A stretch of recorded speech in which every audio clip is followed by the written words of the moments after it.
If you're under 2000 ELO and tired of losing at chess, this opening is perfect for you, the most reliable one I can recommend.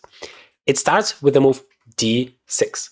It's very simple that you can play it right now in your very next game. But it's very solid and it's universal. It works against absolutely everything. For example, our opponent Sophia here, 2300 rated bot, plays knight to c3. We still play knight f6, exactly the same move as we would have played against d4. And now we are into the starting position of the Philidor defense with the move e5. We attack the center immediately, we are active. They play knight f3. That is the main line here. And we never ever want to blunder that e5 pawn. Please remember it, it's essential. The whole opening is based on this pawn. If you're gonna blunder it, it's not going to be reliable. You're gonna miserably lose. Come to the comments and tell me how bad of a teacher I am. I don't want that to happen, so please always and always keep an eye on this pawn. Thank God we can easily defend it with knight to d7, and now we are completely fine here. Bishop c4, putting a little bit of pressure on the f7 pawn. That's no problem though, we still play bishop e7, and after knight g5, exactly what happens here. We are perfectly fine to castle here and defend that pawn. So don't be intimidated by your opponent's threats. Always think, acknowledge it, but think what is the most active way for me to deal with the problem. And here you can simply castle. Whenever they take, that's not a big deal because we are happy to exchange our rook for 2 pieces. They have an alternative and Sophia plays very strong here with knight e6. The idea is the queen is under attack. The only move we have is queen e8. And you might be thinking, oh my god, we are gonna lose here. Well, that's not the truth because we are gonna play queen d8, attacking that knight again. If it goes backwards, it's not a draw because in the absence of this pawn, we have got the b6 square to go. And if they take, and then this knight is not going to come back. And remember, they have given up the bishop. So we just go ahead with b5, and we are about to destroy our opponent with our active pieces. Knights to b5, we basically sacrifice yet another pawn. But there is a central pawn over here. What about it? Can we just take it? It feels very interesting. And then, of course, the bishop to b7 is an idea. And then I don't know how you're supposed to save all of your knights. I don't think you can. So let me start with bishop b7.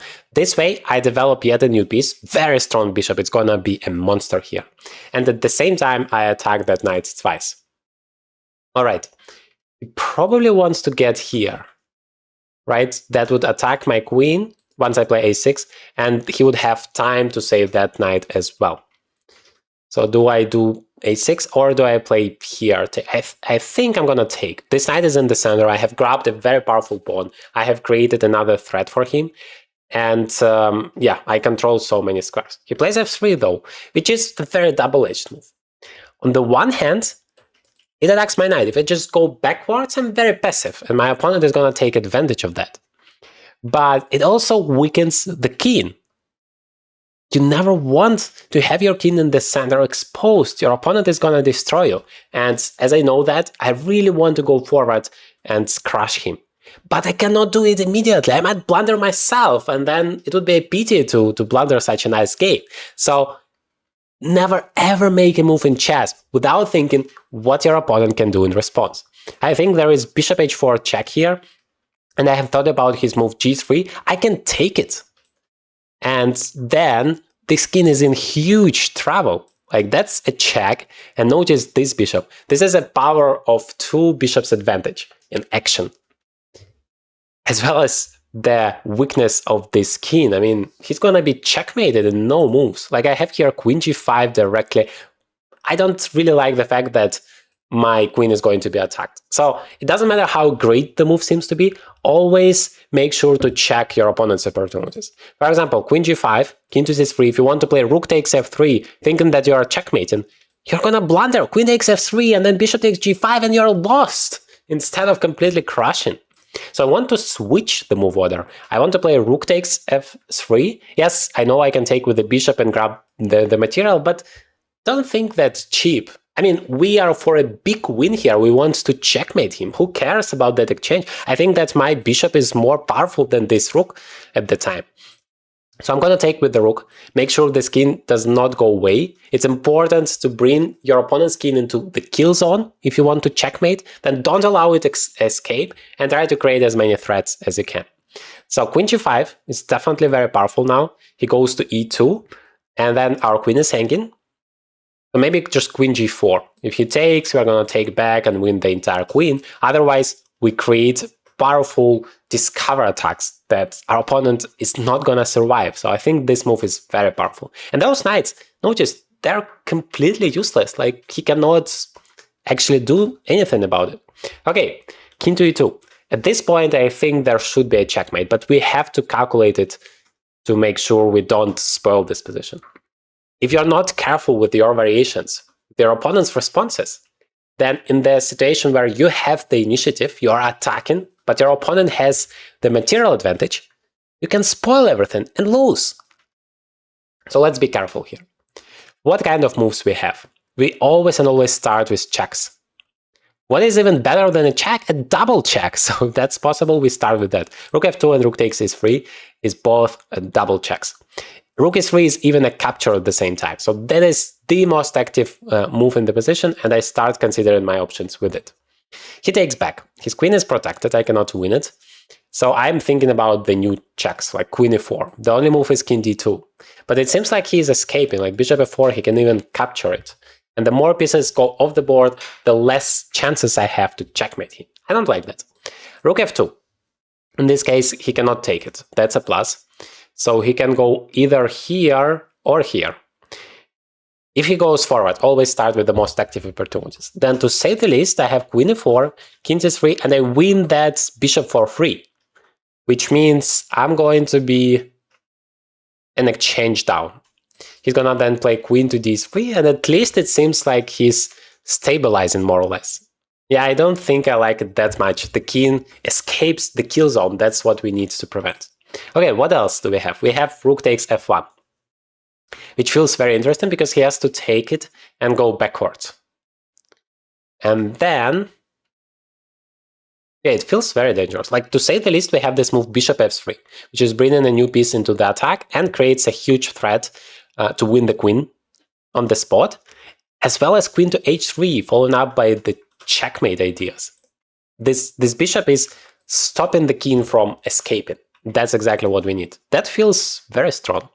Yes, I can continue with the check immediately, but then he goes back to e2. And he wants to run away. I don't like that.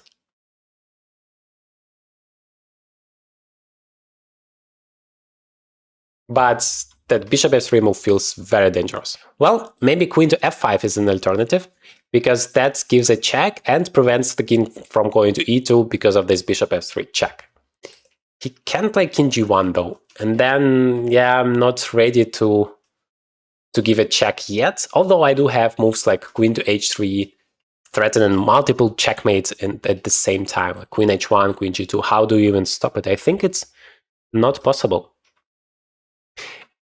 At the same time, now that I think about the checkmate, I think maybe that's not the end of the world for my opponent. He's gonna escape at least, give up his queen, but he does have some extra material for it. So maybe I do go for this move. Now, even if he gives up the queen, I still at least win a bishop and my attack is still going on. I like this move, bishop s3. So yes, you have to start considering your options with the most active ones, checks, captures, and threats. But it doesn't necessarily mean that you have to go for a check. You have to consider your options and choose the most active one, the one that creates the most of the threats. Now we can just take the queen and go ahead with our attack. We can grab that bishop with a check that eliminates yet another defender. Queen f2. Now I feel that checkmate is very close. How to make it possible? I like bringing new stuff into the attack. That is very instructive. For example, this move knight f6 is bringing yet a new piece and creates a checkmate threat in one. All right. Now, how can I bring even more stuff into the attack? I can play g5 that creates yet another checkmate threat. He has nothing to do against it. And that is how you beat everyone with the Philidor defense. But that is Sophia. It plays very weirdly. It's a bot. What about real human? Does this opening still works? Well, I'm gonna play against very strong player here. The same filter system, the same e4 move. We play d6 and knight f6, basically no matter what. Then we play the move e5. If he plays d4, we are back to the main line. He can play bishop c4. And doesn't matter which opening you play, always be careful with your opponent's moves. Try to understand the idea behind it. Don't think, well, he's just playing the normal stuff, bishop c4, just developing the bishop. No, he's attacking that pawn on f7. He's creating a huge threat of knight g5. Remember, I told you not to blunder the e5 pawn. Well, this f7 pawn, maybe even more important. If you blunder that, you blunder everything. So we don't need to play knight d7 like we do against d4. We play knight d7 with a concrete idea to defend the pawn, not just because, right? So here knight g5 is a powerful thing he wants to do. So we play bishop e7, so that in case of knight g5, we have this move, castles. He plays h3, I'm not sure why. Maybe he wants to attack. Again, don't think that it's just a silly move with no purpose. Always try to understand the idea.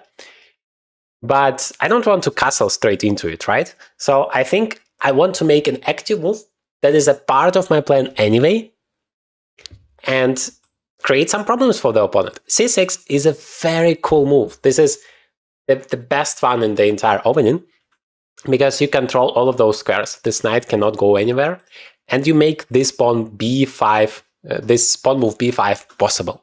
And that wins time and creates counterplay. In chess, it's essential to have counterplay. Yes, we want to be solid as black, and this opening is perfect for that, but we also want to be active. We want to go ahead and destroy our opponent, just like we did in the last game. So I'm gonna be brave and play this b5 move. I win time. It's always great when you go forward and your opponent has to go backwards. You basically make that move for free. He didn't develop his pieces, he didn't improve his position, whereas you have gained a lot of space. And I can even continue in the same fashion. I can play a5, threatening to play a4 and win the bishop. So he has to play a3. Now, I don't want to play b4 immediately. Never make a move, doesn't matter how great you think it is, without thinking about your opponent's moves, because he can take and then I'm in trouble. This rook is going to be hanging. All I want to do is continue my development now that I have a lot of space in my control. Yeah, I don't know, I think castles is okay, but this g4 is a little bit an idea for him. If he castles, then of course I can castle myself. But for now, let's continue with my development. Let's bring the bishop to b7. I can bring the queen to c7. I have no shortage of useful move for me. First, I want to develop all of it. Then I want to play this knight c5, very powerful move. Okay, castles. I can almost automatically castle myself now that I'm not afraid of g4. I just want to make sure that my king is safe before I go all in into the attack and crush my opponent. I don't want to have any headache thinking about it. Knight c5 immediately, you might be wondering, doesn't work because he can take and then he's gonna grab this e5 pawn. e5 is the most important pawn in the entire opening. Please never ever blunder it. I do have the move d5 now. He left with his knight, probably realizing this knight is stupid.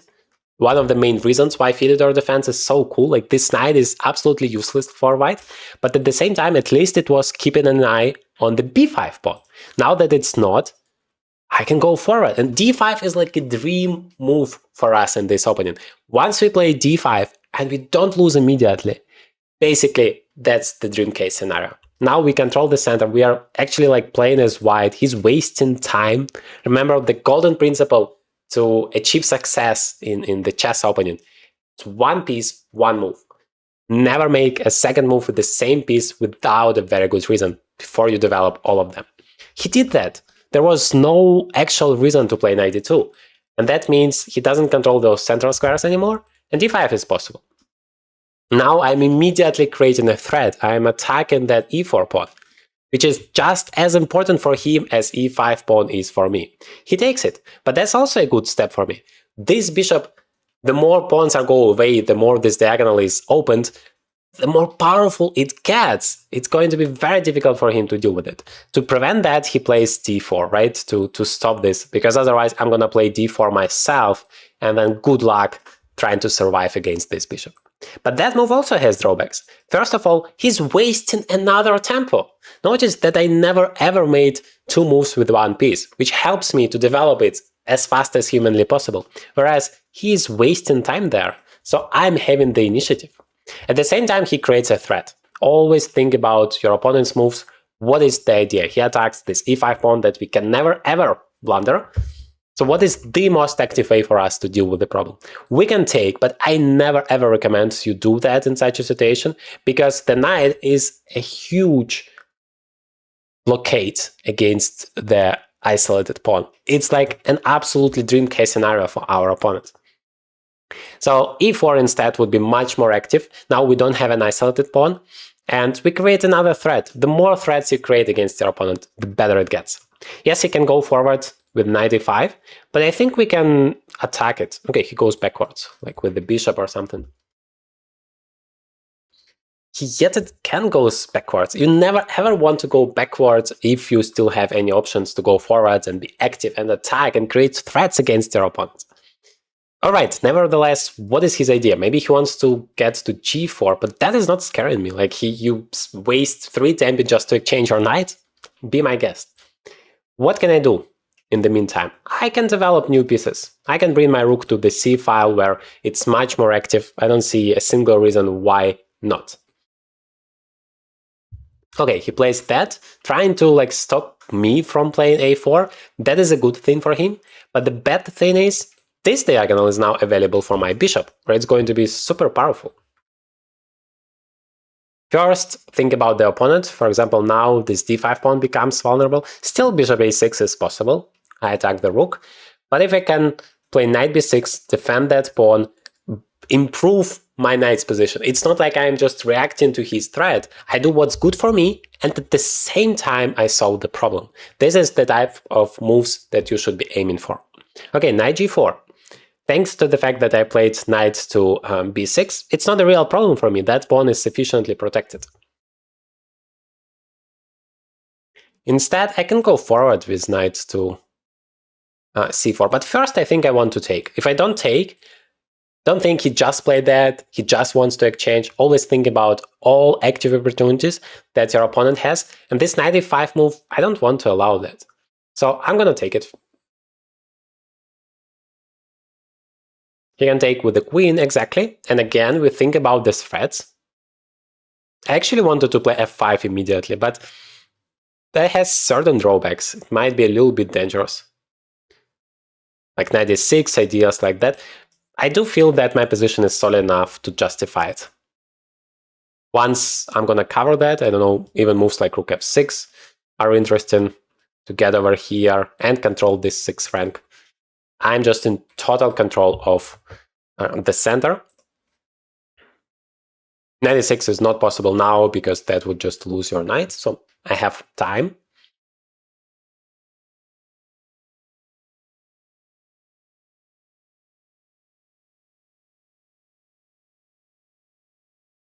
Yeah, queen g3 is also not that simple to play, because then I'm gonna have bishop to h4 attacking that queen potentially. Or even bishop to d6, just pinning that and threatening g5. So he goes backwards, but that means no threats here are possible. This threat is still possible, so I have to do something about it. I have rook f6, but if there is no queen, I don't feel it's necessary. I can just play queen to d6 instead. That covers that, still protects this, protects the knight. Some time in the future supports bishop a6. So you want to combine as many useful things into just one move as humanly possible. And at the same time, of course, I develop a new piece. So my next step is g5. Once the opening is about to over, you want to come up with a plan for the middle game. Remember, if you fail to plan, you plan to fail. So you have to have your strategic idea. How to figure out that? You consider the strengths of your position and the weaknesses of your opponent. So here I have more pawns on the king side, My pawn structure is stronger there. I have more pieces that are ready to attack. So I'm gonna just do that. I'm gonna play g5 and f4.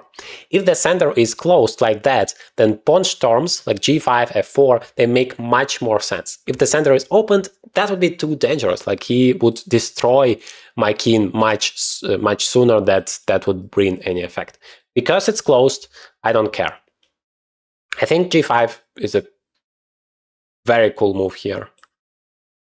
He cannot, like I'm threatening just to win the knight, he cannot stop me. The only way to save his knight is h5, but then I'm ready to continue with f4 and completely destroy him. Even f3. And I'm the one who is actually attacking on the king side. That all is a result of him wasting so much time in the opening. Please never do that in your games. This knight, I don't even know how he got to f4. He wasted so much time just as the second knight. In the meantime, I have just once made a second move with my knight. Once I have developed all of my minor pieces, because that was essential to continue my development and stop my opponent's threats. So I had a very good reason to do that.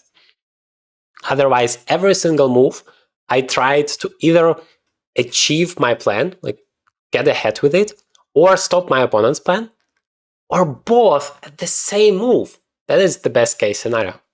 Now my opponent finally realizes how massive his problem is, and he cannot deal with that anymore. Yeah, the knight finally goes to h5, but I still go ahead with f4. Now this bishop is under attack. Every single time that you can make a move with the tempo, meaning that you do something useful for yourself, and your opponent has to react. He wanted, I don't know, he played rook c1, he wanted to go forward here, somehow create his counterplay. He can't, because he has to deal with my moves, which at the same time improve my position. I go forward, he goes backwards. I attack, he defends. I'm the only one creating threats. I'm totally in the driver's seat. This is the style that you should try to implement in your own games. Okay, he realizes that it's way too passive. He's a strong chess player, so he tries to overtake the initiative at the cost of some material. And of course, before making that f4 move, you have to check, what if this pawn is taken? I did check that, and I don't... now I realize that is something I blundered. Queen takes e4. I was anticipating queen g4 check, trying to checkmate me, and that might have been dangerous, but I have queen g6. However, he can play queen takes e4 thanks to this pin over here. I still am a piece up, I'm still much better, but that is an interesting chance. He doesn't go for it. Weird. I mean, probably I have knight c4 and then, yes, some troubles as well, but that is still a chance. As is, I just play queen to g6, just block the check. Having an extra piece, I'm always happy to exchange the queens. And otherwise, like, you don't want to go backwards, you just help me to improve my position. So I think he didn't think enough about his opponent's opportunities. And that is something you can never do. At least 40% of your time, please think about your opponent. If you want to double your wins in chess, please grab a completely free cheat sheet. It's available, the link in the description. You just have to read it before every game you play, and you're gonna play so much more confident. You're gonna get clarity of what is important in chess, and your win rate is gonna skyrocket. Yeah, he goes backwards. I mean, this is the most horrible thing you can do, going back and forth, not making any progress, and just wasting time. Why is that so crucial? Well, because now I can use that time to do something dangerous on my own. I think f3 is not completely winning the game because he has knight g3, dealing with both the problem of the knight hanging as well as the checkmate problem. Still a very powerful move, for sure.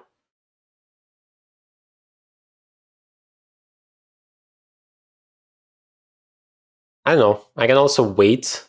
Like, I can basically play rook f5, and how do you save that knight? You cannot play knight g3. You cannot play g4 thinking it's gonna defend it. It doesn't. I still take it thanks to the pin. So f3 seems like a very good move, creating checkmate threat in one, going forward, but still think about your opponent's opportunities. And maybe you have a better move. Rook f5 is bringing a new piece into the attack and at the same time creates a powerful threat of grabbing the knight. And the knight has no moves to go, so it basically wins the knight, which is a very important defender for him, potentially, like in this variation. So once I grab it, I have much better chances to deliver a checkmate. So my opponent just resigns, no chance to save this game. In this playlist, you can learn so much more about this powerful opening and how you destroy absolutely everyone in every single variation. Grab the free cheat sheet, the link is in the description, it's gonna double your wins.